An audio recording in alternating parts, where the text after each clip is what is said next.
আমার যাবেন? আপাতত যেই দিকে দুই চোখ যায় সেই দিকে যাবো। মানে আমাকে দেখে বুঝতেই তো পাচ্ছেন বিয়ে থেকে পালিয়েছি। চলেন একটু ঘুরি। এক্সকিউজ মি, কি বলেন? এই অ্যাড্রেসটা কোথায় বলতে পারবেন? এই অ্যাড্রেস আপনার কি দরকার? আমার একটা বিয়ের দাওয়াত আছে, না আমার বেস্ট ফ্রেন্ডের বিয়ে। এই অ্যাড্রেসে গিয়ে আপনার কোনো কাজ নেই। আজ বিয়ে তো হচ্ছে না। ধরেন। কেন? কারণ কনে বিয়ে থেকে পালিয়েছে, তার বিয়েতে মত নেই। আপনি কিভাবে জানলেন? কি আশ্চর্য! আপনার আমাকে দেখে কি মনে হচ্ছে? আপনাকে দেখে মনে হচ্ছে আপনি কোনো বিয়ে থেকে আপনার সাথেই আমার বন্ধুর বিয়ে হওয়ার কথা ছিল। আসলে ভালোই হলো, মানে আমার চেম্বারে একটা কাজ আছে, বিয়েটা হলে আজকে কাজটা হতো। থ্যাংক ইউ আপনাকে। অদ্ভুত মানুষ তো আপনি। আমি বিয়ে থেকে পালিয়েছি, আপনি অবাক হচ্ছেন না? অবাক হওয়ার কি আছে? না, বিয়েতে মত নিয়ে আপনি পালাবেন, এটাই তো স্বাভাবিক, তাই না? আমি বিয়ে থেকে 3 বার পালিয়েছি। একবার তো আমার বিয়ে হয়েই যাচ্ছিল, কাজী সাহেব বললেন বাবা বলো কবুল। আমি বললাম যে 1 মিনিট, একটু বাথরুম থেকে আসি। বাথরুমের কথা বললে আচ্ছা, এনিওয়ে আমি আসি। হ্যাঁ, আমার চেম্বারে রোগী ওয়েট করছে তো। মা, খিদে লেগেছে, কিছু খেতে দাও তো। সারাদিন কিছু খাইনি। বিয়ের খাবার দাবার বেঁচে গেছে না? সবই তো বেঁচে গেছে। থ্যাংক ইউ মা। তিথি কিসের থ্যাংক ইউ? এদের বাসা থেকে পালিয়ে গেলি, আমাকে ভুলে যেতি। তুমি কি পাগল মা? জানিয়ে গেলে সেটাকে কি পালানো বলা হয়? ও তাও তো, তোর যে ছেলেটাকে পছন্দ না, এটা আমাকে আগে বললেই হতো। তুমি আমার কোনো কথা শোনো। আমি তো ছেলেকে দেখিনি, পছন্দ হবে কি? আর এভাবে না দেখে শুনে কাউকে বিয়ে করা যায় না। কি আশ্চর্য! এই ছেলেটার সাথেই তো রাস্তায় আমার প্রথম। সেটা আমাকে মিথ্যে বলে। আসতে পারি? জি আসুন, বলুন কি সমস্যা আপনার? ঠিক, কালকে আমার আপনার সাথে বিয়ে হওয়ার কথা ছিল। আপনি আমাকে মিথ্যা বলবেন কেন? আপনার সাথে কথা বলতে ইচ্ছে হচ্ছে, তাই একটা ওষুধ বানিয়ে নিলাম।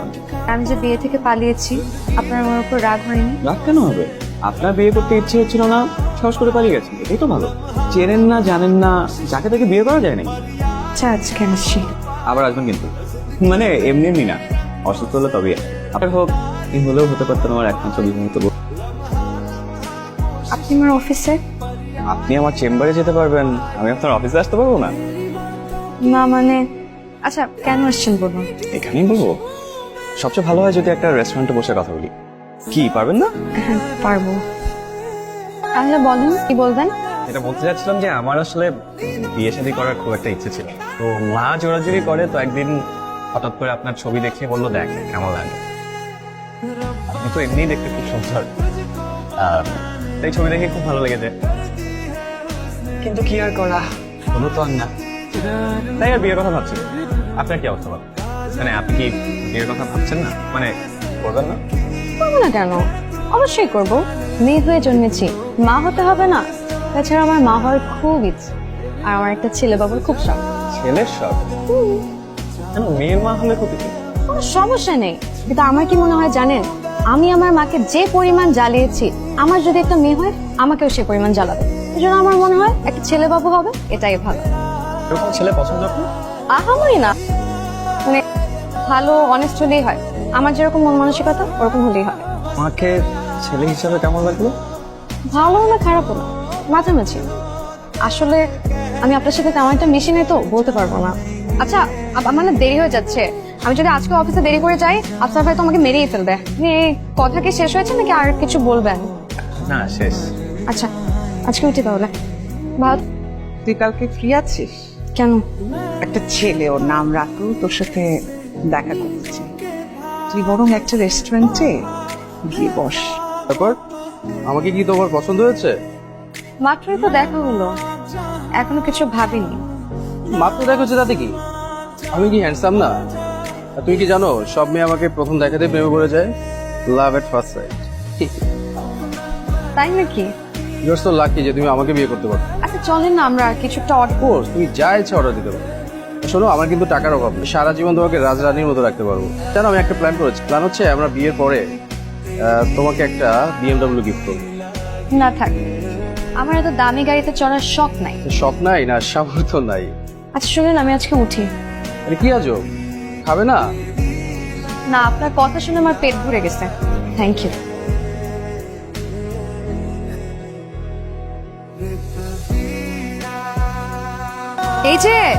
এই যে আপনি বৃষ্টিতে ভিজছেন কেন? জ্বর আসবে না? সমস্যা নাই, ওষুধ খেয়ে নিবো। উঠেন রিক্সায়। কি যা তো, ভেজা তো কি হয়েছে, আসুন।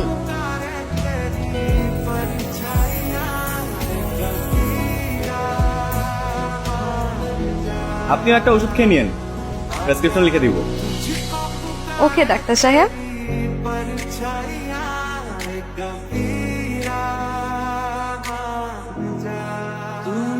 কিছু ইম্পর্টেন্ট কথা বলার ছিল আপনাকে।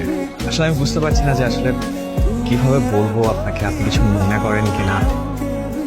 বলেন না, আমি কিছু মনে করবো না, বলেন। দেখুন, এত কিছু পরেও আসলে আপনার সাথে আমি যোগাযোগ করি, আমাদের কথা হয়, আমরা একসাথে ঘুরি ফিরি। এখন তো নিশ্চয়ই আপনি আমাকে চেনেন, জানেন আমি কি ধরনের ছেলে, আপনার একটু হলেও আইডিয়া আছে। আমি খুব সাধারণ একটা ছেলে, সাধারণ একজন মেয়েকে বিয়ে করে সংসার করতে চাই। তিথি, আমি আপনাকে বিয়ে করতে চাই। কেউ কিছু বলছেন না যে? আপনি জানেন না মেয়েদের চুপ করে থাকে সম্মতির লক্ষণ? আরে আরে আরে এত চিল্লা চিল্লি কিসের? আরে ভাই চিল্লা চিল্লি কে মানে জানেন না? আপনি কি আর কাবিন করে যাচ্ছেন, কি বিয়ে করে যাচ্ছেন? ওলাই তো ওলা নাই মানে কে জানেন না? কি করে রে ভাই, ওলা নাই বিয়ে করাই চাইছে।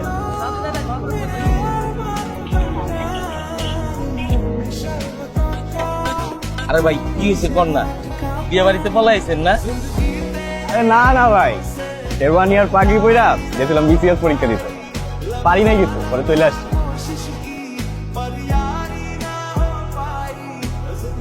মেয়েদের একটা অদ্ভুত গুণ আছে জানেন, তারা কষ্ট পেলে চোখের পানির মতো ছেড়ে ফেলতে পারে। বিশ্বাস করেন, আপনার ছবি দেখে আপনার প্রেমে প্রেমে আবুডুবু খাচ্ছি। যেদিন জানতে পারি যে আপনার সাথে প্রথম দেখাতে আমাদের বিয়ে হবে, আমার এক্সাইটমেন্ট আমি নিজেই ধরে রাখতে পারছি। আর বিয়ে করতে গিয়ে যখন জানতে পারলাম যে আপনি বিয়ে ছেড়ে পালাচ্ছেন,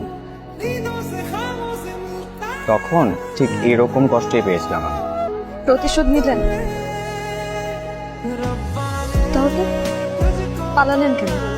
শুনেছি বিয়ের পরে স্বামী স্ত্রীরা সুখ কষ্ট সব সমানভাবে শেয়ার করে। আজ কষ্টটা শেয়ার করবো না? কি বাচ্চা, এভাবে কেউ দুঃখ শেয়ার করে? তাহলে